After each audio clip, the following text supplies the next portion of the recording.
And I was telling you about one of my Lolas. This is one of my Lolas. So she's an old, you're oldish, aren't you? Getting on a bit now. She's a lovely fox terrier. She won't sit down. I've tried to have her sit down. She likes to stand. So this is what she's beautiful. She's got a 7F body, 7F here, I've done 7 ears. She's actually had a 3 comb attachment on the brav. So I've used 2 lots of clippers. I know I've used 3 clippers on her. So I've used my 7F on her body. I've used my 3 comb attachment on my bruv down her legs. I've used the clipper on her ears and this clipper on her ears and her head, and her tail. I took a tail off short. She's in a short practical fox terrier trim. I've left some on the legs, and I've given her a tailored, a bit more of a shorter beard just because it's practical. She puts her face in a dinner and she gets all dirty on your face, don't you? And it just keeps her face cleaner. So I was trying to explain before about the well, do you want to sit? I might put her down on the floor actually. So if we just, she doesn't come up by front, old lady, do you? Yes. I'll give you a treat and we'll put you down on the floor a bit. No?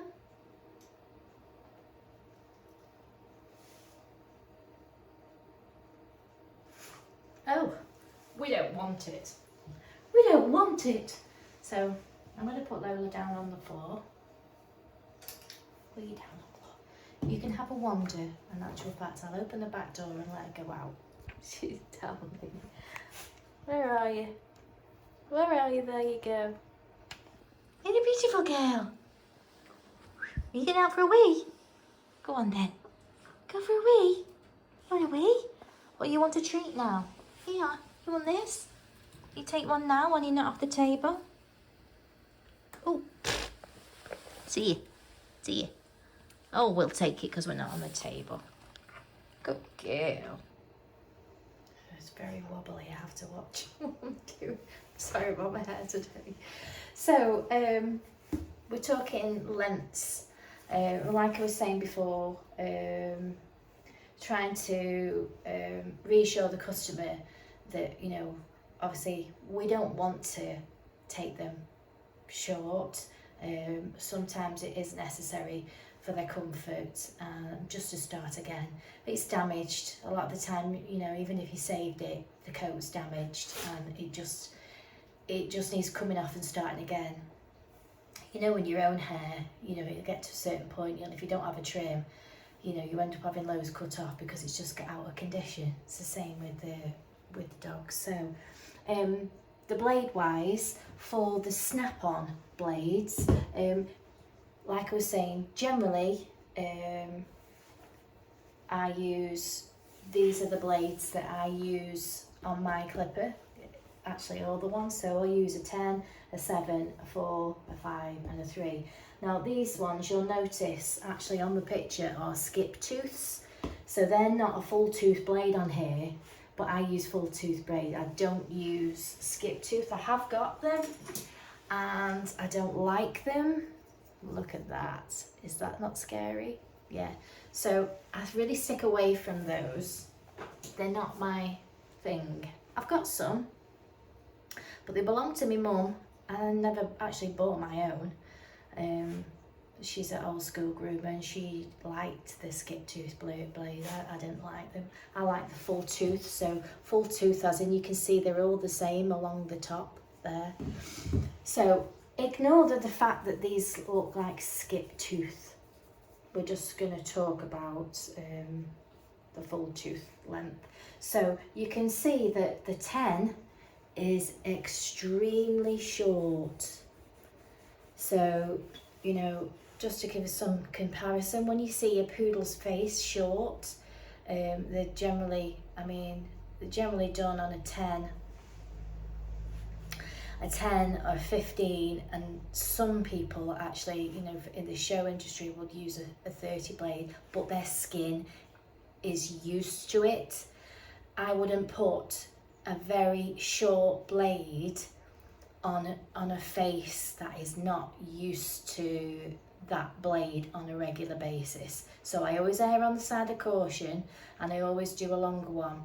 Like for instance, when I do Finn the poodle, he can't even take a 10, which is, you know, say the longest blade you would do on a poodle's face to give it that poodle look. I actually use a 7F on him because he reacts with a 10. I use up from that, I use the 7F. And Lola's just weed on my rug. Thanks, Lola. She's gone outside but weed on the rug. Oh, so that's going in the washing machine. So that's your very short blade. So poodles' faces, poodles' feet. Some people use this on sanitary areas. I couldn't think of the word.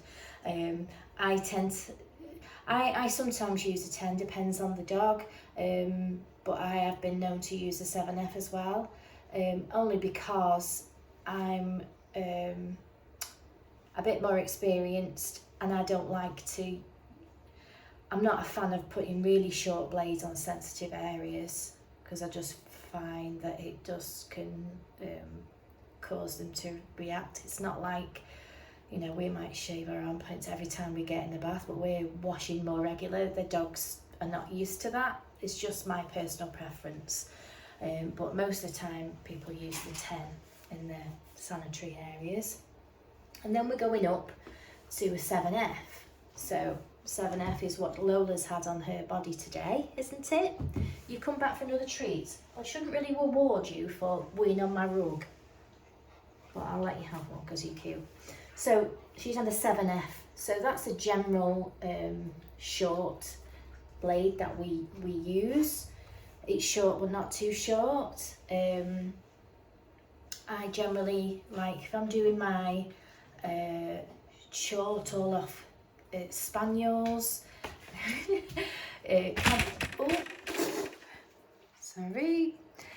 short all off spaniels, cavaliers, you know, all off trims, like Lola's body, but all the same length all over. That is my 7. I do many, you know, as groomers, that's our sort of go-to length, because it's not as short as a poodle's face. It's up from a poodle's face. If you're looking at it as how short do you think it's going to be, this is the one up. So the 7F up from the 7. So you can see how different they are. So we've gone from a 10 to a 7. Whereas all these numbers, they go up 1 2 3 4 5. Yeah, these are completely different. So you've got 10, which is very short, going up again, your 7, and then you up again, your 5. So that's up from your 7. Work that out. So that's your number 5. Then you go to a 4, which is in between the 3 and the 5, which is another regular blade that some people might use, because it is short but not too short. You can manage to do a little bit of fluff on the 4, and then you go into your 3. So a lot of my trims, my short cockapoo trims that come every 8 weeks or so, are on a 3. So I can actually use either a 3 comb attachment or a 3 blade. A 3F. Now my favourite 3F is the Oster. I find with the Andis, for instance, this is a lot of information to take in, but I find with the Andis that it's like a 3 3/4, which is like a competition blade, they call it, because it gives you a little bit more hair to play with. So it's a 3, but it's a little bit more than a 3. But I find with the Oster 3, it gives me a lovely perfect trim. It's that number 3 is my favourite blade, without a doubt, and a 3 all over lasts you 8 weeks, easy lasts you, you know. And obviously the shorter they are, the longer they're going to last. When you're doing your short trims, the longer you leave them, the more work you need to put in. So this was just a clipper guide, and you can purchase these from Christie's Direct, you know, if you wanted to try and explain to your customers what you might have to do. And I would always advise, before you do any kind of trimming on any dog, we give an assessment, and we talk through with the customer, and we're assessing the coat, we're looking at it, especially when you haven't done them before. You want to assess them while the owner is there.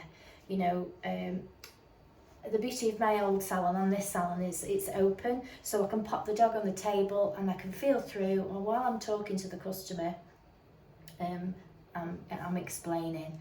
So I'm going to assess the coat, and if I say to them, you know, worst case scenario, this dog is completely matted, and I'm going to have to do a 10 or a 7F. I'm going to tell the customer, say, I'm really sorry, but this is, as far as I'm concerned, the amount of matting is not savable, and I'm going to have to do a short blade. If they agree to that, then I also have to have them sign a matting form. I'm just holding this up for you, aren't I? I'm just going to pop that there, because it will stand up. It's ideal for showing your customers. When it stands up, it does stand up. So, and then when, if they say yes, I understand, and you've showed them, you showed them that the brush and the comb's not going to go through that easily. It's going to pull, it's going to hurt, and they've consented to having a short clip.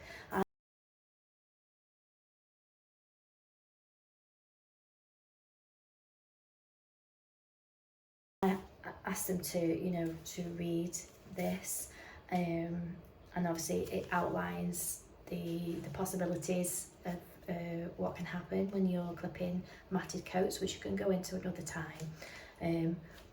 But sometimes things are unavoidable, and if we can educate owners and get back to scratch and get them then coming on a regular basis, and then they don't have to go through that process again. We've understood that our dog's coat was matted, we've had to take it off, and then we're going to have a regular groom. We're going to work out what... Are you pinching things? They're not trees. Here. There you go. I've gone off, haven't I? I'm going to have to go back and watch what I just said. Yeah, so we're going to work out what length is going to suit you and your dog and your lifestyle. And if you can get to grips with that, it just makes life so much easier. If you haven't got the time to brush and comb your dog, but you don't want it to the wood, there are styles, like I say, you can have a 3. And it looks nice, and it's still got a little bit of length, and you've got a nice face shape, and you just continue that. Obviously there's other factors that are involved about the cost of everything, and not everybody can come 8 weeks. They might have to come 12 weeks, which you will have to adjust that and go shorter. So it's going to last you, and you're going to get your money's worth, if you know what I mean. Because if you're just doing, just to set me on every time, you're going to be going more.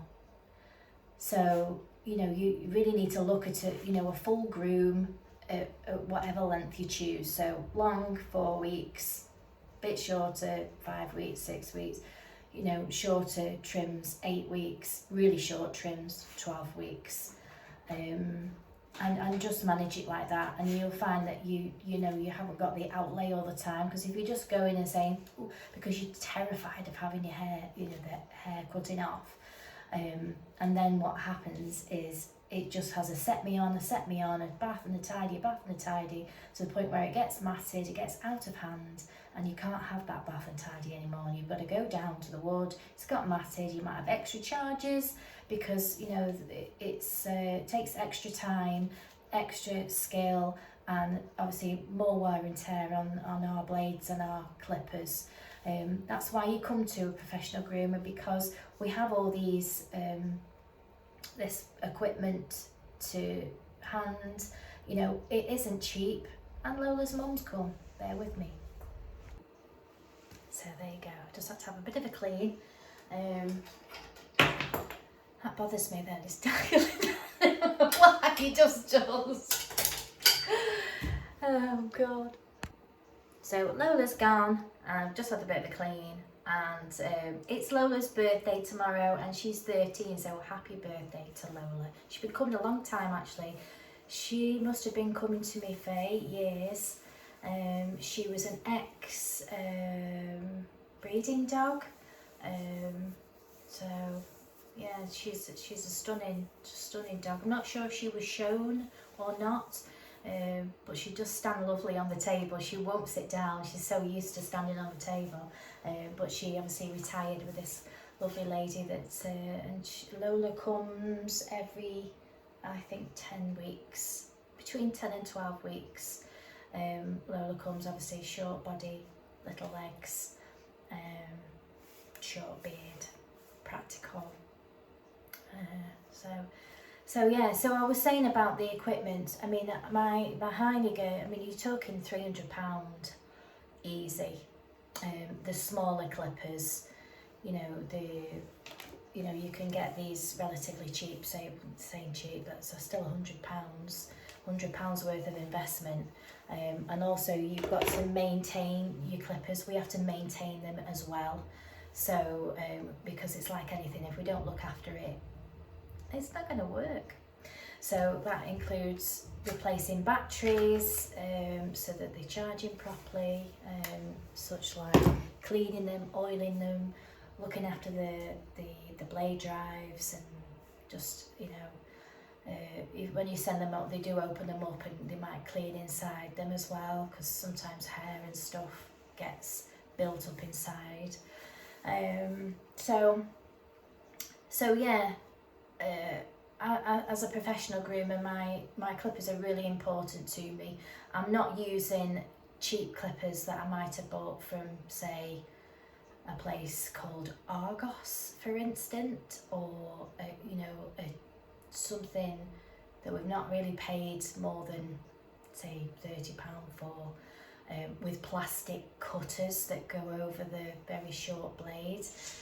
Basically it's short or short with those clippers, and that generally they are a plug-in clipper as well, so they don't last very long, and the plastic cutters, they don't really glide through the hair, and if you haven't prepared the coat, many owners find that it would just chew up the hair.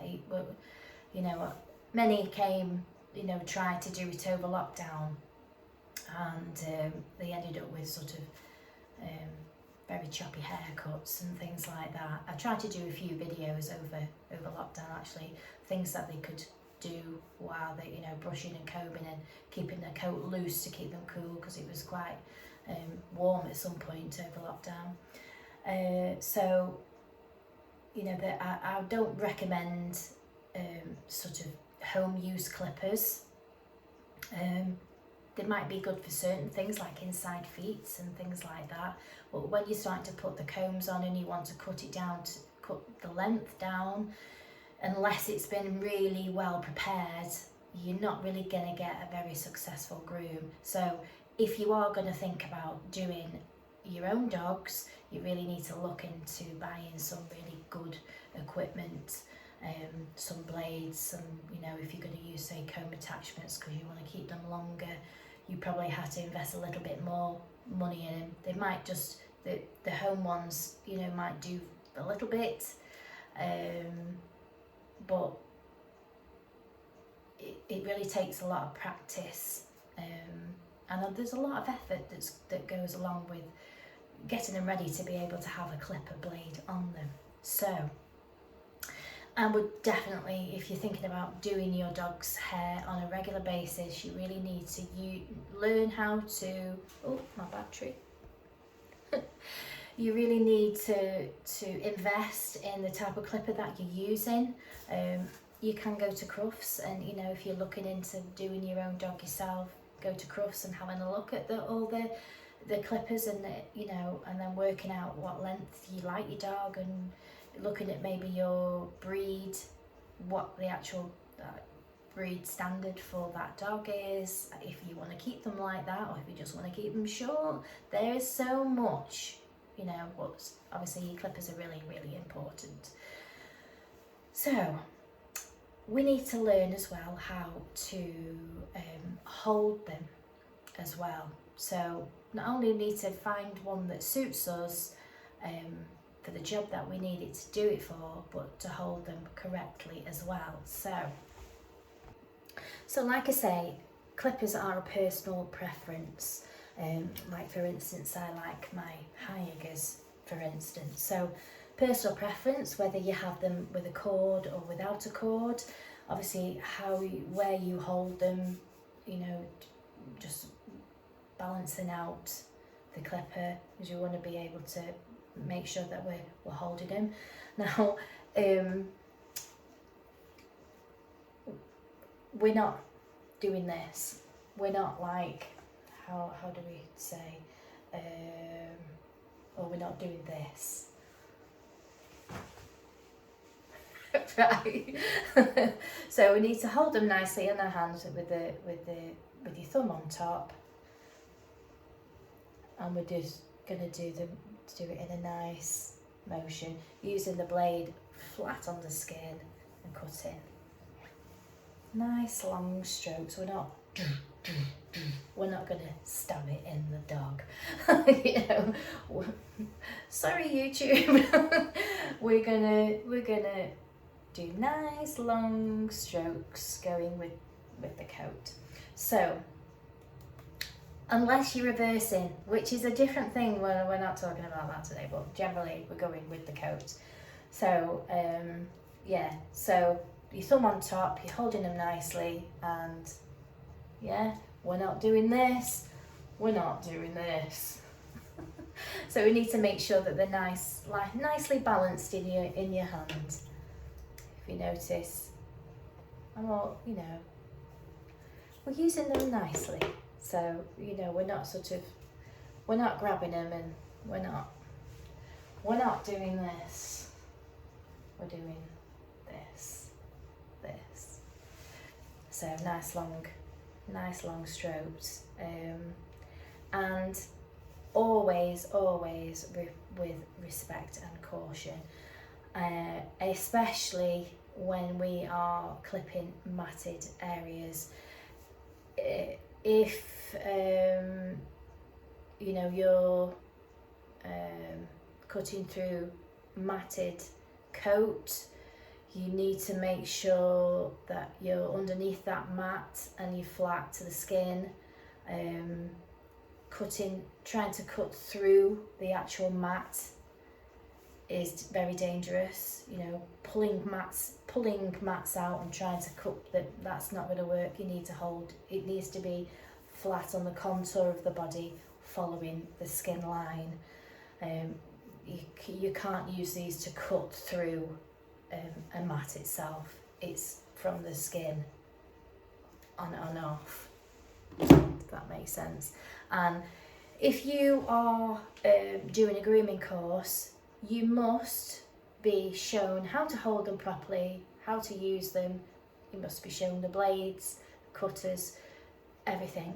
You need to know fully about how to use your equipment to its full potential, safely. And if they haven't shown you properly how to hold your equipment, your clippers, back away.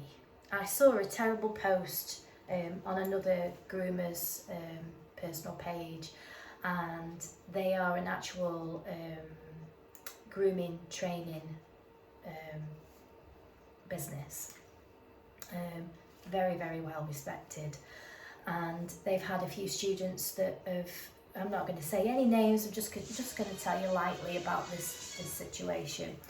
So she was finding that the students hadn't been given they'd done their course, they hadn't been given their certificate, and they felt like they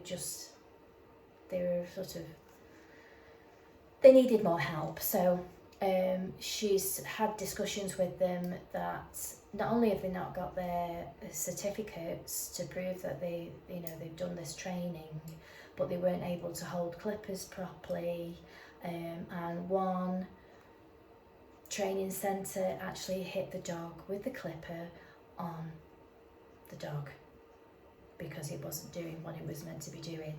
So if anybody goes to a training centre and you see that happening, you back away ASAP. And instantly, you drop your things and you leave. Or you get the owner's number and you ring them, you say, come and get your dog because it's not being looked after properly. Back away. Yeah, so make sure that if you're wanting to learn dog grooming, that you are going to a really professional place that's going to you're going to come away with really good skills. You know how to hold the equipment, you can confidently do a groom, whether it be basic or not. Basic is good. Doing a good basic dog groom by the time you've finished is the aim of the game. You've done it safely. You can do feet, you can do nails, you can trim a face, you can cut a body, you can trim a tail, and you can do it nice and neat. You've got a good preparation and you can use your equipment, and then you can go away and you can build on that, and you can go to seminars, you can follow people, you can go back to the training centre and get more skills. And it's not a job that should be taken lightly. It is very difficult, and I know there are a lot of owners that are like, I've had it myself, when a cat came to me that was matted and I charged her £50 to clip off the cat, and that's relatively cheap compared to some people, but she wasn't happy paying £50. That's like my skill, my time. I had to do it on a dirty coat, it's on my equipment, and the attitude that I got was, yeah, but you're just shaving the hair off, right? And you're like, well, yes, but if you could do it, you would be doing it yourself, wouldn't you, if it was that easy? And it isn't that easy. So nevertheless, I never did that cat again, and I blocked them. It's not a job to be taken lightly. It is hard work, and it takes a long time to get skills, and if you are wanting somebody really skillful, then you need to seek them out and look them up. If you're quite happy with somebody that's learning to try and do your dog, as long as they've had some relatively good training, maybe they've got a first aid qualification, you've seen some of the work, and you just, you don't have high expectations that the groom is going to be perfect, because we all started somewhere. So it's really important, and I probably am a little bit OCD and a bit overly conscientious when I talk about my job, but it means everything to me. I've always ever wanted to do this job from being small.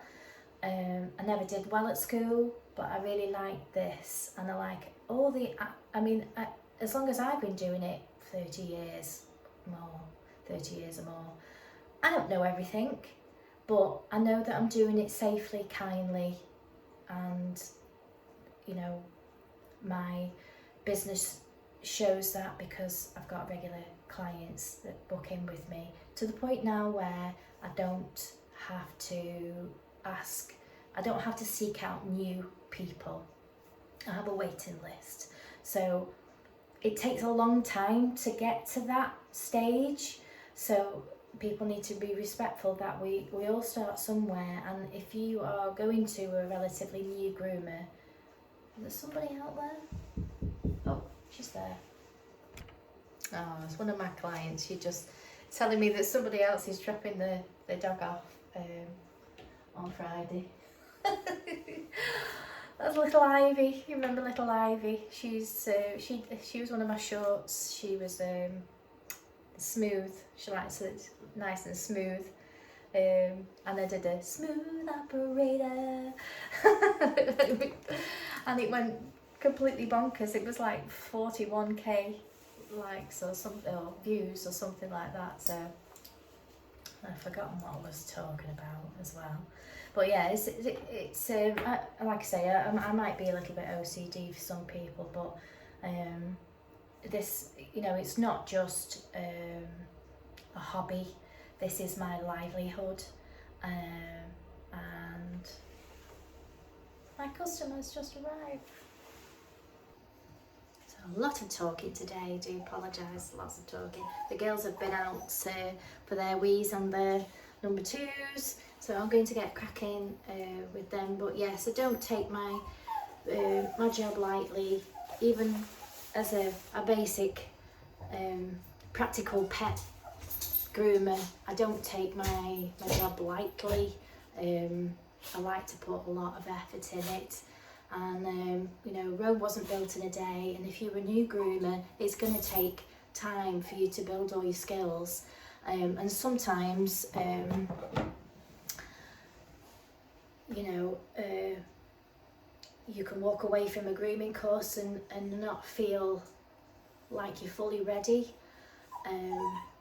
to do perfect trims. What's a perfect trim? But it just takes time, and it'll build up, and if I can help at all, I would love to help. So you know, if it's if, like I say, that while I do these Monday morning shout outs, if there's something that you've had difficulty with in the week, you know, as a dog owner, you know, you've struggled to get a knot out, you need some help, write down, I need help getting knots out. If you found that you couldn't get the dog done the way that you wanted to, you know, we can do some troubleshooting. We can, you know, I'm here to help. I'm not getting paid to do this. I just like to help. And when I was working in the salon, there was loads of people that I could talk to and help and do, and I can't do that anymore, and it's really frustrating. But to show you, just to reverse before I do the ladies down here, clippers, mini clippers, big, you know, professional clippers, corded clippers, uncorded clippers, cordless cordless clippers, and you'll see on a lot of my videos when I do a full groom which clipper that I use, and a lot of the time I use my mini ones with my slide on comb attachments. That is my fave. That's my fave. If I'm doing my short trims, it's generally my commercial clipper with the 7, the 5, the 4, the 3, 10, maybe 10/7F underneath. Make it nice and short for hygiene reasons. But yeah, so they're my clippers that I like using, and we want to hold them correctly, and we want to look after them, you know, maintain them. And if you are a pet owner wanting to use a clipper on your pet, you really must make sure that you've got you've prepared your dog really well, so it must be bathed and groomed and not free. You can comb straight the way through, and you'll find that your clippers, even if they are for pet use only, home use, it will glide through, otherwise it's going to chew. And then when you chew, you could pull, you could have accidents. And if in doubt, just call a professional groomer. And if they're like me, they'll give you some advice on that. Some will even invite you to their salon, and you can take your equipment. There are a few people that do this. Take your equipment, they'll show you how it could be used, and you know, if you're really wanting to groom your own dog, not only because you want to, but you know, to save you money, because obviously we are in a time where, you know, we can't sometimes afford these things, but if we can help you, that's what we're here for. So sorry there's a load of talking today. I hope you enjoyed this video. Please do give it a like if you liked it, if you understood it. If you want me to talk more about it, please put the comments in the comment box below. I'll put all my clippers and things in the description. Yeah, so maintain them, use them, hold them properly, use them safely, and I'll see you very soon.